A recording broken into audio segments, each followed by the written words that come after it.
I always thought home was supposed to be the one place that didn't change, the one place that didn't question your right to belong.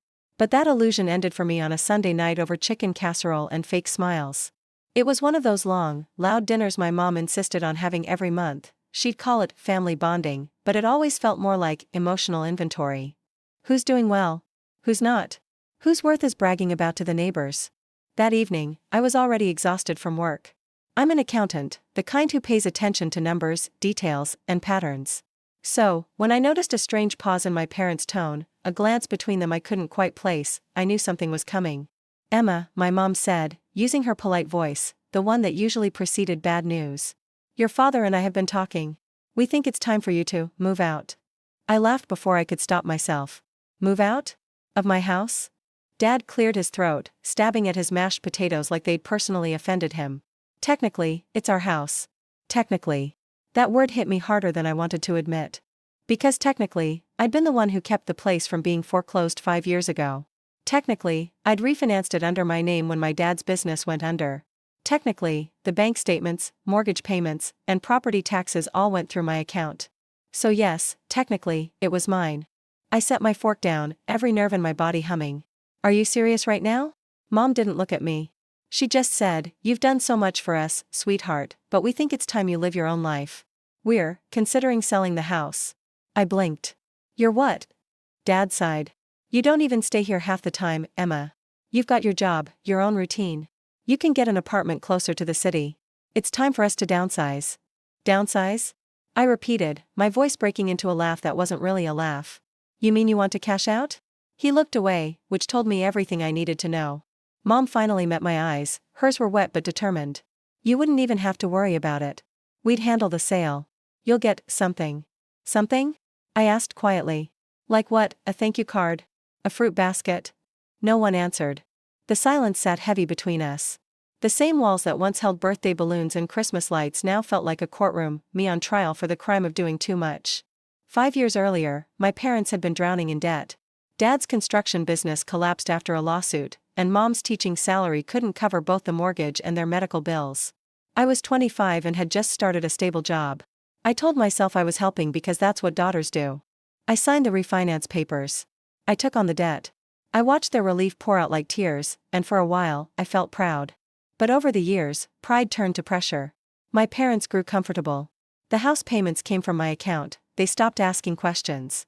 I covered the bills, the maintenance, even the new roof. They thanked me at first, then they stopped thanking me altogether. Because in their minds, it wasn't a sacrifice anymore, it was an obligation. And now, at the same table where I used to blow out birthday candles, they were telling me to move out of the home I'd saved. After dinner, I walked outside into the cool night air. The porch lights flickered, another repair I'd been meaning to do. My brother Jason followed me out. He was always the golden child, the easygoing one. Married, 2 kids, a big SUV parked in a driveway I helped him afford with a loan he never paid back. "Hey," he said softly, leaning against the railing. "They're just trying to do what's best for everyone." "By kicking me out?" I asked. He shrugged. "You've got a good job, Em. You'll land on your feet. They're not getting any younger." I turned to face him. "Do you even hear yourself? They're selling the house I paid off, the house that would have been gone if I hadn't stepped in." Jason looked uncomfortable. "I mean, yeah, but technically it's still their name on the mailbox." "Wow," I said, my voice low. "You sound just like them." He sighed, gave me a half-hearted pat on the shoulder, and went back inside. I stood there for a long time, the cicadas buzzing around me, the smell of overwatered roses in the air. I wanted to cry, scream, laugh, maybe all three. Instead, I pulled out my phone and opened my email. I still had every mortgage payment receipt saved, every transfer, every record. I scrolled through them like someone revisiting old wounds. That house wasn't just brick and drywall, it was proof of every night I'd spent worrying about them, every bonus I'd sacrificed, every plan I'd postponed. And they were ready to throw me out like an old tenant. The next morning, Mom texted me. "We didn't mean to upset you. Let's just talk when you're calmer." Calmer. That word made me clench my jaw. I went to work like nothing happened, but my mind was a storm. Every spreadsheet blurred into white noise. Every client call sounded like static. By lunch, I'd made a decision. If they wanted to handle the sale, then I'd handle the truth. That weekend, I called our family lawyer, the same one who helped with the refinance paperwork years ago. "Hey, Emma," he said after some catching up. "What's going on?" I explained everything: the mortgage, the payments, the dinner, the plan to sell. He whistled softly. You've got every right to that house, Emma. Legally, you're the owner. If it's in your name alone, they can't sell without your consent. I closed my eyes, relief and fury mixing in my chest. So if they try? You have options, he said. But my advice? Don't tell them yet. Gather everything. Make sure the deed reflects your ownership clearly. Then decide how you want to play it. That night, I sat at my kitchen table, my other kitchen table, scrolling through property records. And there it was, my name, clear as day, listed as the sole mortgage holder. They'd probably forgotten. Or maybe they assumed that because they were the parents, the rules didn't apply. For years, I'd been the safety net. But safety nets have limits, and mine had finally torn. A week later, Mom called again. We've been talking to a realtor, she said casually, like she was announcing a grocery sale. We could get a great price in this market. Maybe you can help with the paperwork? Something in me snapped, not in anger, but in clarity. Sure, I said evenly. Let's set up a meeting. At the house. I'll bring everything. She sounded relieved. Oh, good. I knew you'd understand. But she didn't understand, not yet. Because this time, the paperwork wouldn't be for a sale. It would be for the truth. That Friday night, as I packed up documents into a neat folder labeled mortgage, paid in full, I caught a glimpse of myself in the mirror, tired, but no longer small. For years, I'd been the daughter who fixed everything quietly. The one who never said no. The one who paid for peace. But peace built on silence isn't peace, it's submission. And I was done submitting. The following Sunday, the smell of lemon cleaner hit me the moment I stepped inside my parents' house. They'd obviously spent all morning preparing for the meeting. Mom's favorite floral tablecloth was spread out, and a tray of cookies sat untouched in the center, her peace offering of choice. The realtor, a woman named Karen with bright lipstick and a clipboard, stood near the fireplace. She smiled politely when I entered, oblivious to the tension threading the air. Hi, you must be Emma, she said brightly. Your parents told me you'd be helping with the sale process. Beautiful home, by the way. I smiled tightly. Yes, it is. I'm very proud of it. Mom gave me a nervous glance, one of those don't embarrass me looks she used to give me before company came over. Why don't we all sit down? Dad shuffled to the head of the table, his posture stiff. He'd always been the kind of man who equated silence with control. Karen opened her folder. So, I just wanted to go over the preliminary paperwork, I raised a hand gently. Actually, before we start, I'd like to clarify something. Karen blinked. Of course. I placed a neatly organized folder on the table, my version of an emotional bomb. Inside were copies of the mortgage statements, payoff notices, bank transfers, and the current deed. The very last page, highlighted in yellow, had one line that mattered most: owner of record, Emma Wilson. I slid it across the table to Karen. Her cheerful expression faltered as her eyes scanned the document. Oh, this is interesting. So, you're the sole mortgage holder? I nodded. Yes. I refinanced the house 5 years ago when my parents couldn't make payments anymore. I've been the one paying the mortgage and property taxes since then. It's completely paid off now. Karen looked between my parents, her professional smile tightening. Well, in that case, any sale would need to be approved and signed by Emma as the legal owner. Dad's face flushed. That's not, Emma, that's not how this works. This is our home. No, Dad, I said quietly, steadying my breath. It was your home. You lost it. I saved it. And now it's mine. Mom's hand trembled as she reached for her teacup. You're making it sound so cold. We're family. Family doesn't evict the person who saved their house, I said.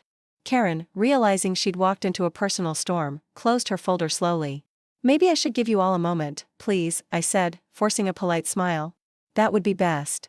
She practically fled, leaving the scent of her perfume and an awkward silence behind. When the door shut, Dad leaned forward, his voice low and dangerous.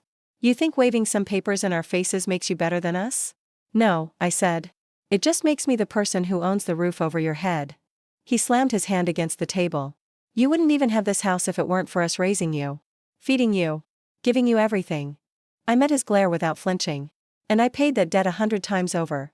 You don't get to rewrite the past just because it's convenient now. Mom's lip quivered. We thought we raised you better than this. No, Mom, I said, my voice shaking but steady. You raised me to sacrifice myself for everyone else. You raised me to stay quiet, to fix things, to make you proud. But you never once asked what I needed. Tears filled her eyes. We just wanted what's best, for you, I interrupted. Not for me. There was a long silence. The clock on the wall ticked, each second landing like a heartbeat. I stood, gathering my documents back into the folder. I'll make this easy. You can stay here as long as you want, rent-free, for the next 3 months. After that, we'll revisit things. Dad looked stunned. You're kicking us out? I'm giving you time to decide where you want to go next, I said evenly. Because the sale isn't happening. Not without my consent. Mom whispered, Emma, please don't do this. This is the only home we've ever known. I hesitated. Part of me wanted to cave, to fold under the weight of guilt that always came with her tears. But another part, the one that had been ignored and drained for years, held firm. I didn't do this, I said softly. You did. When you decided I was disposable. And then I left. I spent that night in my apartment, curled up on the couch, staring at the ceiling. The confrontation replayed in my head like a movie I couldn't stop watching. I wasn't proud of it, the anger, the finality, but I knew it had to happen.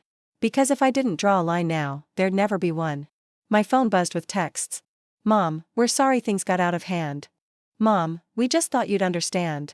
Dad, your attitude is disgusting. You should be ashamed. I didn't reply.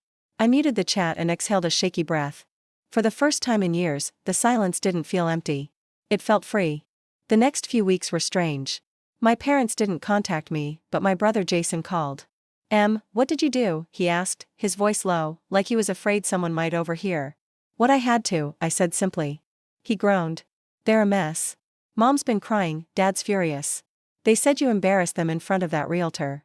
Good, I said. Maybe next time they'll think before they try to sell something that isn't theirs. He sighed. You always have to make everything complicated. Complicated? I echoed. You mean standing up for myself? He didn't answer. Jason, I said quietly, I've spent my entire life trying to make things easier for everyone else. It's time I make things right for me. He exhaled sharply. You sound just like Dad when he's angry. Funny, I said. I feel nothing like him. A month later, I drove by the house. The curtains were drawn, the garden overgrown.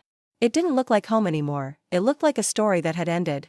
I parked across the street and sat there, remembering all the versions of myself that lived behind those walls. The girl who stayed up late helping her dad with invoices. The teenager who worked 2 jobs to afford college textbooks. The woman who signed a contract to keep her parents safe. They were all pieces of me, but none of them owed anyone anymore. 2 days later, I received a certified letter in the mail. My stomach dropped when I saw my dad's handwriting on the return address. Inside was a single sheet of paper. It wasn't a letter, not really, more like a confession wrapped in pride. Emma, your mother insisted I write this. I still think you're being dramatic. But, we realize now we took advantage of your kindness. Maybe we forgot that kindness isn't ownership. We'll start looking for a place of our own. Keep the house. You earned it. Dad. I stared at it for a long time. It wasn't the apology I wanted, but it was the closure I needed. That weekend, I went back to the house one last time. Mom met me at the door, her eyes tired but softer. She handed me the spare key. You're still our daughter, she said quietly. I know, I replied. But I'm also my own person now. We hugged, not tightly, not tearfully, but with something new, understanding. When I left, I felt lighter. In the weeks that followed, I started a podcast called The Fine Print, a storytelling space for people who'd been taken advantage of by those closest to them. I talked about boundaries, money, and emotional debt, and how to rewrite your own contract. The first episode? My parents tried to sell my house, the one I paid for. It went viral within days. Thousands of comments poured in from people saying, this is my story too. For the first time in years, I wasn't saving anyone but myself. And that, I realized, was the truest definition of home. The morning of my first live podcast event dawned gray and trembling with mist. The city skyline outside my window was blurred in the soft fog, and I couldn't tell if the tightness in my chest was excitement or fear. I'd called the event, Boundaries Aren't Betrayal. It was meant to be small, maybe 50 people in a rented hall, a modest milestone for my little podcast that had somehow found thousands of listeners who said things like, you helped me forgive myself. But overnight, after my last episode about my parents went viral on social media, everything changed. Now the venue has been upgraded twice. Reporters wanted quotes. Sponsors offered to cover catering. And the local news station asked if they could film it. It felt surreal, like watching someone else's life unfold. I buttoned my navy blazer, adjusted the mic on my lapel, and whispered to my reflection, be honest. Be kind. But don't shrink. The venue buzzed with low conversation and the soft clinking of cups. The hall smelled faintly of coffee and wood polish. Rows of chairs were filled with faces I didn't know but somehow felt connected to, people holding notebooks, tissues, and hope. When the host introduced me, a wave of applause rose like a tide. My legs trembled, but I smiled. "Thank you," I said softly. "You have no idea what this means to me." The lights dimmed. My slides appeared on the projector, snapshots of messy family texts, torn boundaries, and small, quiet victories. I took a breath. A year ago, my parents told me to move out of the home I paid for. That was the moment everything broke, and the moment I finally learned that love without respect isn't love at all. A hush fell. Even the air seemed to lean closer.